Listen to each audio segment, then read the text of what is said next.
All right. Well, hello, everyone. We are coming to you today via Zoom because, as you all know, we are needing to be creative about all the different ways that we can still reach our faith community during this time of the coronavirus and all the things that are happening. So today we are going to come to you with a video conference, conversation with as you can see, Paul Bugbee. We are going to try to continue as much as we can the conversations that we were already planning to do throughout Lent. And so this is the first of the several weeks that we had left, but just via Zoom. So we're welcoming Paul Bugbee. Hi, Paul. How are you today? Hi, Pastor Adam. I'm well, and I hope everybody else is in light of this coronavirus threat that's going on. Well, we're thankful that you are still willing to have this conversation and join us via Zoom for this. And so we're just going to do it the same way we would do it sitting in church. I'm even sitting in the same chair I would have been in the sanctuary, just a little bit different, a little bit quieter around here. I'm in my sanctuary. It's called my office, and fortunately, you don't see all the piles of paper and other stuff that are behind me. Oh man, well, we'll let you get back to those papers in a little bit, and not too long. But so, Paul, the first thing we had everybody do in these conversations was just to tell us about you. So tell us about Paul Bugbee. What makes you tick? What gives you life? What makes up who you are? Yeah. Well, first of all, thanks again for letting me participate. And I tried to think about these questions even before we came on, and now it kind of stumps me. But the things that probably make me tick the most are just a drive to do better in the world, to try to contribute something back to the world. I oftentimes, I very infrequently will tell this story. When I was just a youngster, I was in Boy Scouts. Maybe I was 11 or 12 years old, and I was going to go to a Boy Scout camp with my twin brother, and we had to have a camp physical before we went. And at the time, he breezed through the physical, but the doctor kept me for a while. And anyway, long and short of it is they suspected I might have a heart murmur. Well, at that age, that was really a scary thing. And I thought, boy, my days are limited and I'm probably going to die pretty soon. And for some reason, at that age, it kind of entered into my mind, well, what do I do? How do I make the most of my life? How do I quite literally, how do I leave an impact, regardless of how long I might live or not? And here I am at 65 years old and I'm still alive. But for some reason, I felt that being on this earth meant more than just accommodating myself. And I really felt that it was important to try to leave something behind, or as they say, to leave this place better than where I found it. So that's the kind of motivation that makes me tick. I want to leave a legacy. I want to leave something behind better than where I found it, I guess, when I was born. And so that's been a personal drive for me, both from a community and a giving standpoint, but as a personal objective as well. Yeah. Long answer, sorry. No, that's great. That's great. So as we were talking before, I was mentioning all these things that you do, all the ways that we could identify Paul Bugbee as husband and father and resort owner. And so tell us a little bit about where you get your identity from. So like, I know what makes you tick, but where do you pull that identity of who Paul Bugbee is? Sure. Well, first of all, my identity comes from my business. We're celebrating our 100-year anniversary this year with the Bugbee Resort. And excuse me, but my grandfather started the resort, and I'm the third generation now. And so the resort certainly has created a lot of identity for Paul Bugbee, or the Bugbee name. But again, I want to go beyond that, and I hope that my identity is found through others. In fact, I really believe that who we are, who our identity is really defined in how others see us. They're the ones who identify us, and whether they're right or wrong, if they see us as a certain way, that's the identity that we've established. So I try to I hope that my identity is seen through others as a person who is giving and who is concerned about others and does good things. And I don't know if that's how it comes across, but I hope that's what my identity is. Identity, and at this age, legacy kind of become the same types of things. Sure.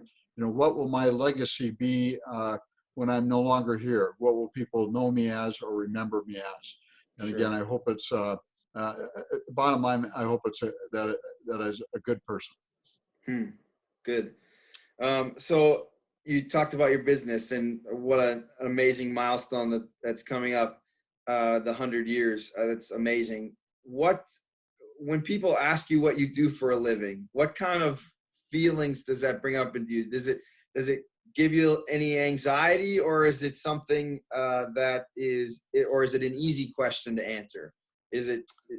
Well, on the surface, it's easy. I'm a resorter, and that's what I do for a living. But, there are additional things I do. What gives me more meaning, it is kind of interesting because at my age, I start to think about my mortality, and I tell myself that maybe I have 15 or 20 good years left. I hope so. And so in my mind, I look at what will be, how do I make these remaining years the most meaningful, the most rewarding, and the most fulfilling years of my life. And so I find myself caught up in some conflict because I go, well, if just running a resort is what I'm destined to for the remainder of my life, I don't feel that that's enough, if you want to use that term, Sure. enough. And I want to do more than that. And so I've been trying to transition so I can do other things on my bucket list. And as I tell people, those are kind of all free things. One of the things I do is I write a column for the newspaper, St. Cloud Times, and now for the Painesville Press. And I am very active with our community foundation, as we talked about earlier, and some other organizations that are civic and community-minded organizations as a way to give back. And so those are the types of things that I'm trying to move into that give me greater fulfillment, greater meaning. And again, back to fulfilling my identity or my legacy. But it's interesting because I never, contrary to kind of the message that you guys are promoting here with enough is enough type thing, I never feel that I can do enough.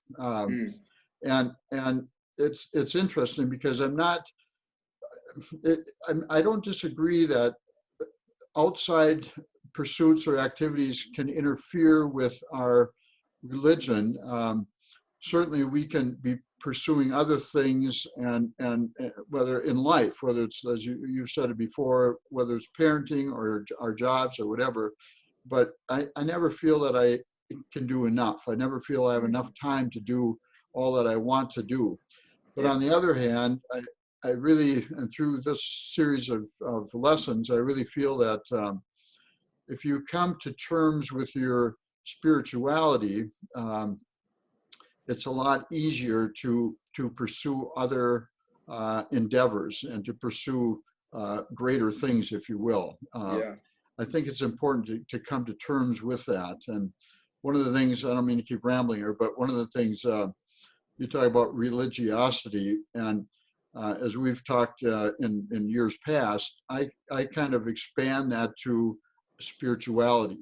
And I really feel that everybody has a spiritual pursuit, and whether they find it in traditional religion or whether they find it in other means, spirituality is the top of the ladder in the Maslow's hierarchy of needs. And so I'm always searching for that spirituality, but I also feel very comfortable with where I am with my spirituality. Yeah. So talk about how faith plays into your daily life then, so if spirituality is something that is part of who we are and plays into hopefully everything that we do, what role does faith have in your daily life as you go about your business and all your other endeavors? Yeah, I was, when I was thinking about this for the past week, I was trying to define faith, and faith in traditional religion, faith is believing in God, believing in something that can't necessarily be proven. Faith is, we just have faith that God exists, and I my faith is my faith is in myself, if you will. It's a belief that I can do things for other people. It's the belief that I am a good person, the hope that I am. Certainly I make mistakes. But it's a faith that it's the faith that I can leave this planet in a better place than I found it. And I, Pastor Adam, I keep glancing to the left there or the right because that's where your screen is. But this,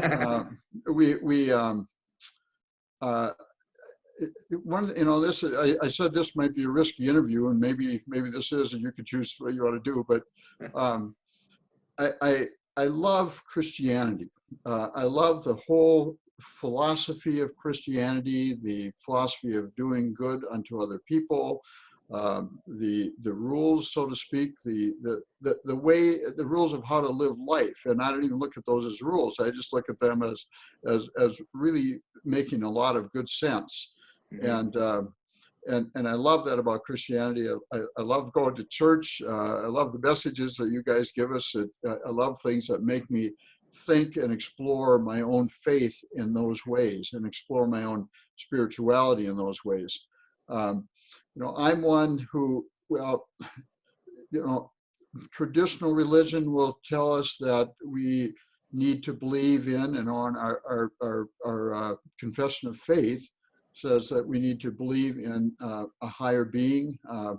And I'm one who says, I believe in what's here and what's now. And I always say I don't need to believe that I'm going to a better place. And it's okay if you do. It's okay. And as I always say, whatever works for people is great. But I want to do what I can do today and here and now. And hopefully, and this is difficult, but hopefully, if there is a better place, hopefully if I can see my dad and see my relatives and people who move on beyond me, hopefully I'll still be accepted at the front door. But in the meantime, I want to do all that I can here on earth. Years ago, a minister friend of mine, we visited once, and he had said, that you kind of make your own heaven and you kind of make your own hell right here on earth by the decisions that you do and the things that we do as people. And so I try to make those decisions based on heaven here on earth, and try not to make bad decisions, which are going to make it a little hellish here on earth. And I just think that as Christianity gives us that path of how we can lead our lives in a good way. So that's how I differentiate that faith question. That's good.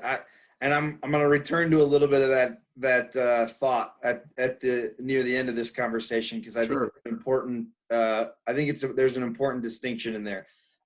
Talking about doing good on earth and doing never really feeling like there's enough and or like you can't do enough. Right. Let's dive into that just a little bit with these fill in the blanks that I've talked about to our people. Right. So how about this? Fill in the blank. I will have lived a good enough life if I blank. I'll have led a good enough life if those around me in my community, I want to say in the world, have a better lives themselves. Okay. All right. And along the same lines, complete this thought. I will be a good person if I use my spare time to blank. Yeah. What spare time? That's been a general theme that people have shared. It's that, yeah, I don't have any of that, so maybe I use my life to do this. right. And it's really a matter of priorities and where Sure. we direct that time. But um, I think we can always try to spend more time reaching out to others. And Mhm. so the more that I can reach out to others in my quote unquote spare time, the better I'll feel. And, I'll jump back to Maslow's hierarchy of needs. We need physical fulfillment, we need emotional fulfillment, mental fulfillment, and spiritual fulfillment. And until we can satisfy those physical needs, the basic needs of living, it's hard to find emotional fulfillment. And ultimately we'll get there, and ultimately mental fulfillment, and then ultimately the top, spiritual fulfillment. So Mhm. most people's time is consumed by trying to meet their physical needs of basic living. And I think we need to resolve in our minds that to reach those physical needs and realize that we don't need a lot of other things. I have a lot of other things, but I don't need a lot of other things. I could be, Mm. quite honestly, just as happy living in a shack with an outhouse in the middle of the woods as I live right now. But we kind of we try to achieve greater things, thinking that that's part of the physical demands of life. Sure. And those who sacrifice a lot of the commercialism, I guess, or a lot of the extras in life, and dedicate themselves to world peace, to world humanity. Mhm. Those are the real saints, if you will. And Yeah. so we can make those decisions. We can choose to buy a Ford instead of a Cadillac, and use the money differently to help others who might need that. And Mhm. that goes in houses, it goes in everything that we do, and the choices that we make. Yeah. Sorry. No, that's great. That's a really fantastic answer about this idea of good enough and how we use our time. And it's an important piece of this whole puzzle is like you said, prioritizing and using our time, but not using it as a place to like, we're not going to use our time to make sure that we get to this place or get to enough, but that we're using this time as a way to fulfill or find meaning or things like that. Yeah, in fact, I'll just take off on that. So I think we all have to, and this is really probably your message here, but we all have to decide, what is enough. And Mhm. society constantly pounds us that with things, with messages that say Yeah. you never have enough. It's Yeah. constantly pounding you. That's, I'm not opposed to capitalism, but that's the capitalistic way.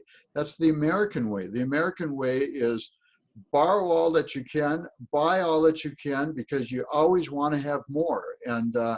And people are not finding happiness in that. They're finding debt. They're finding difficulty in meeting the demands of life, because they've overextended themselves. Yeah. Because the American way, the societal message is, you can do it, you can have more, you can do all of this other stuff. And Yeah. the bottom line is, we don't need that. Yeah. And I like your message, Adam, that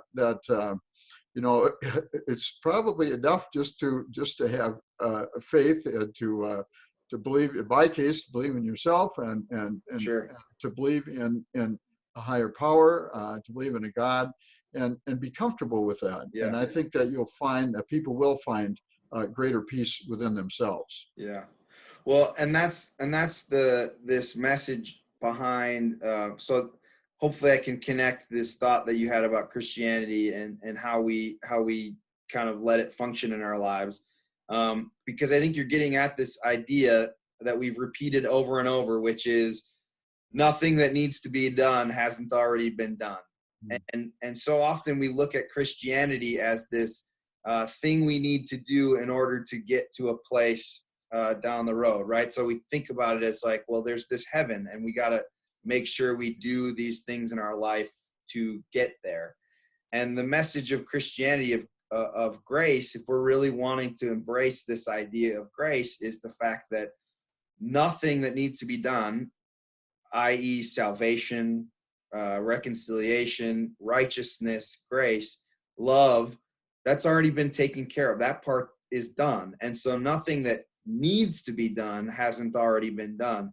And so I'm wondering if that kind of way of thinking then plays into how you're talking about living life, which is all that's left is to live our lives in a way that is outward focused. Not that we don't need to, not that we don't have needs, and not that we got to stop doing everything that we're doing. But I'm wondering, in your life, but also in general, like, what changes if we really lean into this idea of nothing that needs to be done hasn't already been done? Yeah, great. So I have kind of a mixed thought on that. Sure. From the standpoint of God's grace, I would totally agree. I'm a big subscriber to grace. I'm a big subscriber to forgiveness, and I would agree that is there. We need to accept it. We need to recognize it and accept it. So from a standpoint of spirituality, it's there. It's we've been given enough. We've been given more than we deserve. Yeah. But from the standpoint of what we can do, part of me says we can never do enough. And I don't think of it from the terms of materialistic gain or achievement, but I think of it in terms of poverty and hunger and turmoil and strife throughout the world, and in those matters we can never do enough. And that's what I think, if we can come to peace with our own spirituality, with our own religion, then I think we are in a better place to do more for others, to do more in this world, to make this a better place to live. So I never want to give up on that quest to do more, but I'm also looking always, even though I feel comfortable in my spiritual beliefs, I'm also looking to find greater fulfillment in my spirituality, to feel even more comfortable with that. So I know that it's enough, and I'm grateful for all that I've been given. But in many ways, I want to be able to offer more, if I can, to help others find the peace that I found. If that's a fair answer. No, that's a great answer. And I think it articulates this distinction really well, that we are talking about something that's already been done, and then what that leaves us. And the important thing here is the distinction between never being able to do enough that feels like you won't ever be righteous, or you won't ever be saved, or you won't ever be loved in God's eyes if you don't do enough, versus you are enough, it's already done. And so then we can't do enough of responding to that grace, responding to that gift in the world. And I think that's the distinction you're making as you talk about this, that I believe in this gift of salvation. I believe in this gift of righteousness that's already mine. Now I can't do enough in this world to respond to this just abundant gift I've been given already. And I think as a result, the more we give, the greater we feel. I mean, Sure. And it's so true. The more that we can help others, the greater the return for ourselves. Sure. More than a great car or a great house or great travel or whatever else that we spend our time and resources on. I really believe that. I really see it. Giving is a statement of gratitude, and I'm grateful for all that I have, and I always feel that others deserve as much or more than I have, and that's the Christianity that I so embrace. Mm. Well, Paul, any final thoughts that you can leave with us about this idea of enoughness and how we interact with this feeling of enoughness? Any final thoughts on being enough? Yeah, well, again, I'll say, always believe in yourself, and always know that you are enough in all that you've been given, whether it's through your life, through your parents, through your community, through your church. Always know that you are enough, and I really do subscribe to that. But the but is knowing that you will be able to do a lot more to help others have enough as well, if you'll put it that way. Yeah. To help others improve their lives and maybe find this same level of spirituality, the same level of satisfaction or reward. Yeah. And and so my closing comment, if I may, but Adam, and I say this sincerely to you and to Pastor Paul and our church community. You are the people who fill my soul and make me feel that I have more than enough, and I'm so grateful for that. Thank you. Well, Paul, that means a lot, and thank you. The same is true for you and for all the people of our community. This is why we have faith community, so that we can remind each other of the abundance of our enoughness, and that together we are enough, and we can come to these places for refuge. Even if we can't come to this place right now for refuge, we can gather this way. Right. And do these things and give people this reminder. So, Paul, I just appreciate always our conversations, but especially the deepness with which you reflect on these things. It's just an inspiration to me, and I know to others. So thanks for being willing to take this time, and thank you for all your thoughts and the way that you lead people in faith. I'm grateful for that. So thank you. Thank you very much. Thanks for the opportunity. Absolutely. And we'll sign off for today, and look forward to more of these messages and more of these ways of interacting together throughout this time that we aren't able to gather in this space. Again, we're grateful for this community and for the ways that you continue to interact. And thank you for your patience and for the ways that you're working to make sure that this place, the world that we live in, is safe and healthy. And so we'll be back with you soon, everybody, and we'll talk to you later. Bye-bye. Bye now.